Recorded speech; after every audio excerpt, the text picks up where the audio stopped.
Hello, everyone. Welcome to this week's episode of Commission Breath. Today, we're going to dive into something that a lot of people have been talking about, and I think there's some mixed feelings about where it's going, how it fits into your business, and kind of what to do with it all. And that is the topic of AI or artificial intelligence.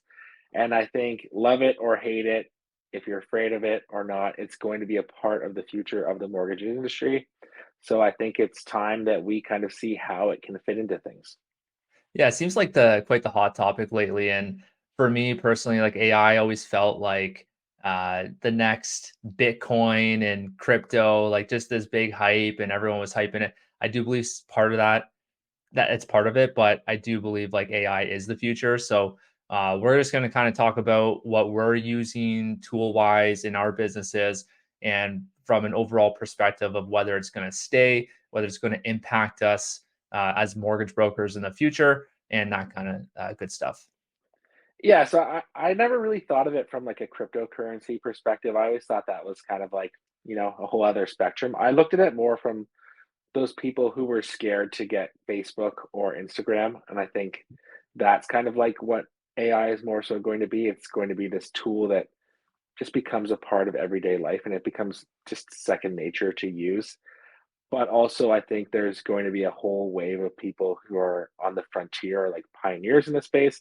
And then there's going to be a whole wave of people like me who still use primarily the phone for communication and whatnot, and pen and paper, where we'll have to come up with ways that it fits into our life.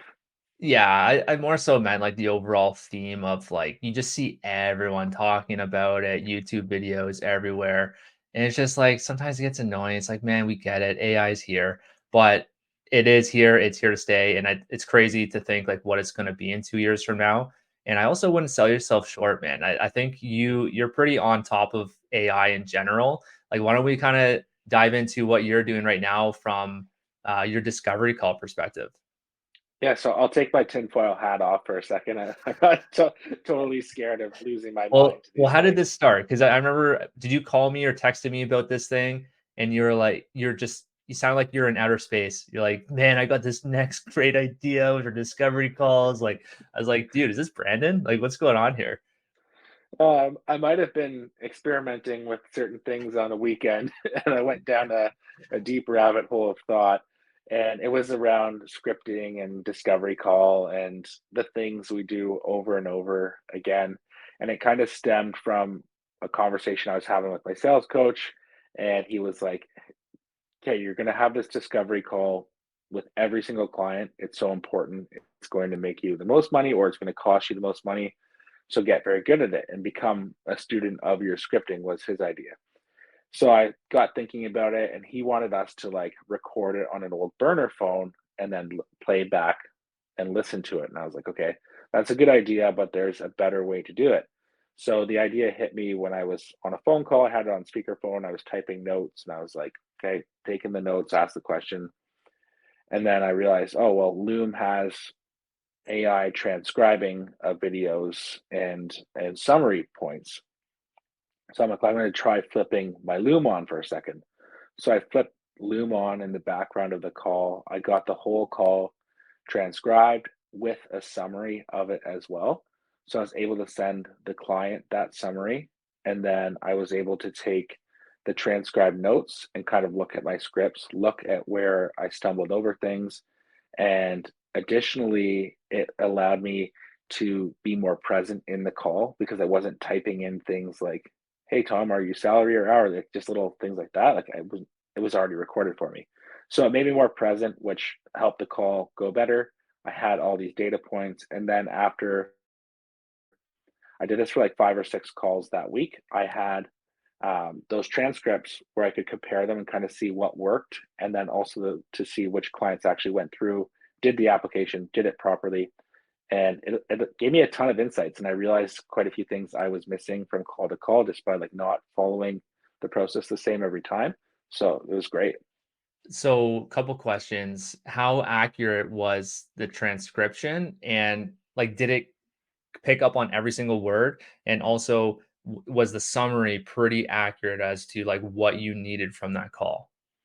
So transcription wise wasn't perfect. Definitely needed to look at it and then fill in the blanks, but it was the kind of thing that it was better than expected. Also, the transcription piece, like the summary part, I thought was pretty cool. That was really good as well. It wasn't in the way that I talk, so I still took elements of it and retyped it, but it was just nice to have that jumping off point, which was great. I would never like fully rely on it and not take any additional notes. So what I've started doing now is I have like the Loom recording, and then I'm taking some like handwritten notes. So I'm still more present. It's not like the keyboard clacking in the background, but I can kind of bridge the gaps on when the robot drops the ball. Yeah, a little off topic, but what I've started doing lately is because I always have my AirPods in, I'll just press the mute every time I'm typing something in because I never got called out on it, but I realized like I type in every single little thing that they say. So if it's like, yeah, I got divorced last year and I paid 500 a month. It's like do typing away. So it's like, maybe the person doesn't want me to really type every single thing down because it's like, oh, this person's recording everything. So yeah, I just press the mute, but I think that's cool, man. In terms of sending it over to the client, what's the summary that you're actually saying to them? So I was just like, let's say you're my client. So, hey, Tom, great chatting with you today.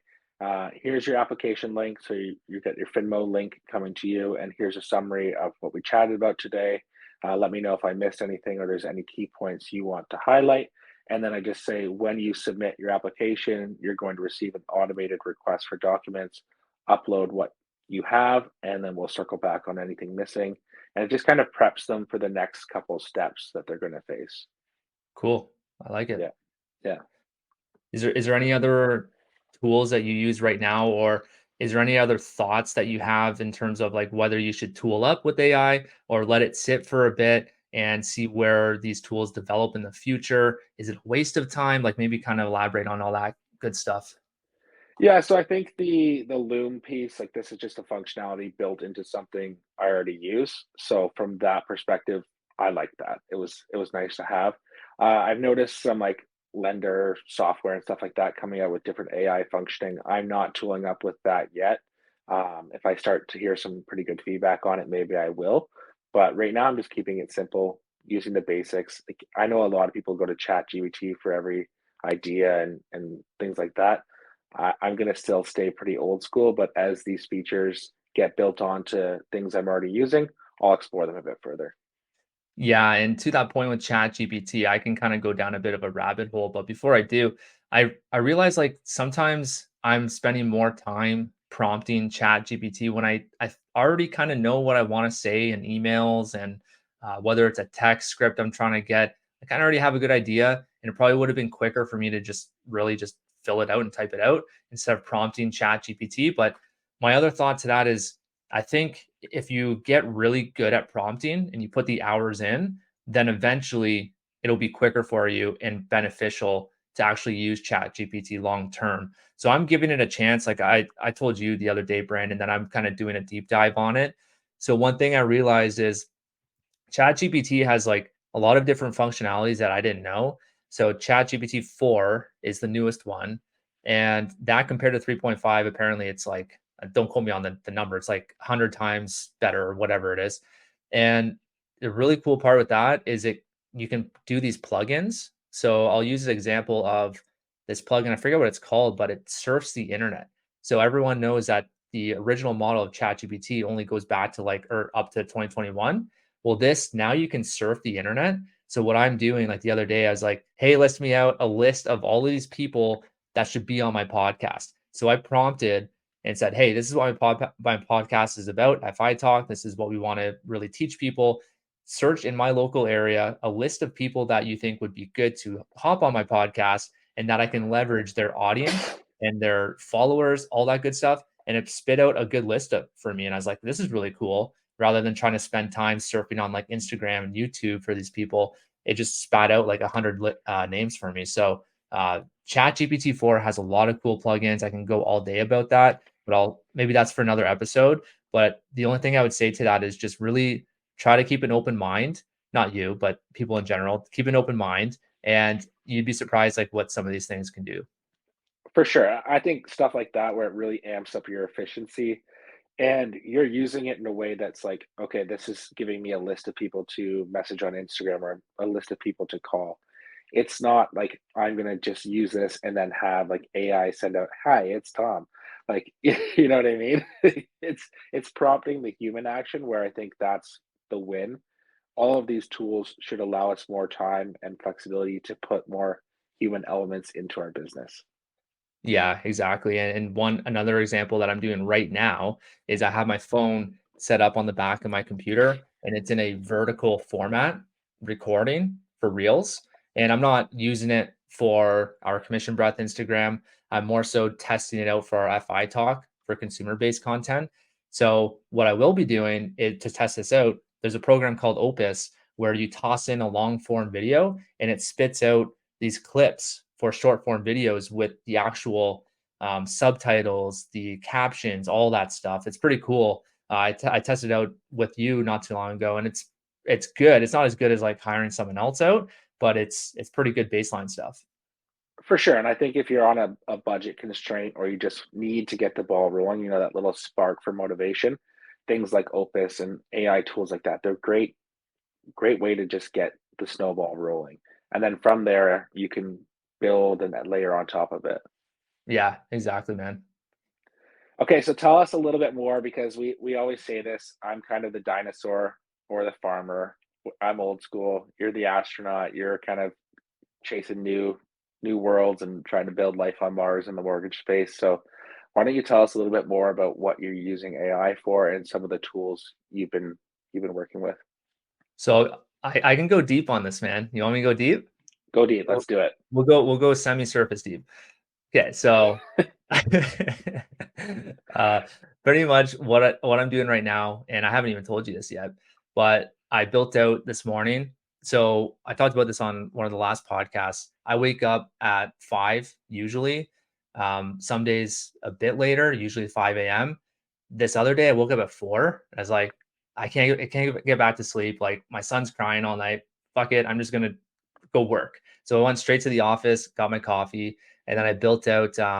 This is a whole other strategy that we'll talk about in the future, but it's a landing page to convert people to give us their renewal date for their mortgage. And the AI behind that is a straightforward landing page, one page funnel, and it's connected to our CRM. So when people fill that out, we have a system in the back end that's going to send out a text with a video, an email with a video.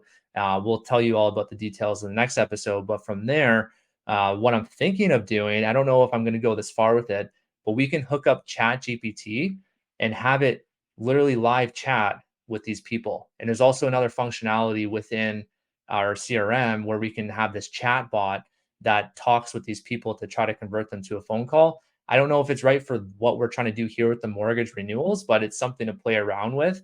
So that way you have these things on autopilot. Like if you're going to rank high on Google, for example, you have all of these leads coming in and you have them going through like Google Chat or sending you an email, text, whatever it is, you can have this Chat GPT prompting and talking to these people, which is pretty cool. I don't like I still have to do a deep dive on it. And I don't know if I want to give full control to technology and an AI. Like, yes, I like innovating, but I think that's way too much control right out of the gates. I think in a year or two, it might be like foolproof where you can go that route. Yeah, and see, I'm like that scares the shit out of me because I like the human side of things. And I was talking to someone the other day, and they went into an open house, and the open house had like a QR code scanner, and you scanned it, and it played a video tour, and then like the realtor kind of like popped out of one of the rooms in real life and was like, "Hey, how was your like digital tour?" And they were like, you know, this had no personality, no human element at all. I just didn't like it. And I think the same thing for some of these tools. Like I think it's really cool that, you know, a computer can talk to you, but I know when I go to my like online banking or something and I just get this stupid fucking robot messaging me over and over Oh, I again can't with stand it, like man. it drives me crazy. So I would rather be like pick up the first query and then say, "Hey, here's the link to Brandon and Tom's schedule. Book the next appointment," or let me just see if I can get a hold of them real quick and like loop a a human there, because then it's like, oh, this is so cool. A human's getting back to me right away. I think that's how you stand out and you Yeah. use the tool versus having like, Ask Jeeves or whoever it is respond to everything. Yeah, I kind of want to just try it out to see how effective it is, but I also don't want to spend time on it. And I'm on the same boat, man. Like I know like we're kind of on polar opposites when it comes to tech and all that good stuff, but I think we would probably be within the same line here with AI is like, hey, adapt some of it, see if it works. Don't spend too much time on it because I would much rather have my time just blasting out more DMs or more phone calls, more texts. I would much rather do that than playing around with AI. Yeah, 100%. I think that extra time you spend, maybe that the AI saves you in another realm, you put back into making your business that much more personable, and that's how you win, by going deep with those relationships with the time you've bought back through using these tools. Yeah, and I think to really round out this episode, because I know a lot of people in the broker space are worried about AI, and I know everyone's probably heard it before, but I'm still like in a green motion towards it. Is like I think we're here to stay because people still like talking to humans at the end of the day, whether it's a realtor, mortgage broker, it's the biggest transaction of your life, buying a house, renewing, refinancing, whatever it is. People want to talk to people. I think a lot of the mundane tasks are going to be removed, like underwriting for sure in the future. I think that's going to be gone. We'll see the timeline for that because a lot of these like B deals are so fucking complicated that I don't know if like any AI tool is going to be able to do that anytime soon. But I mean, we'll go back to this episode in 2 years from now. I'll probably be wrong.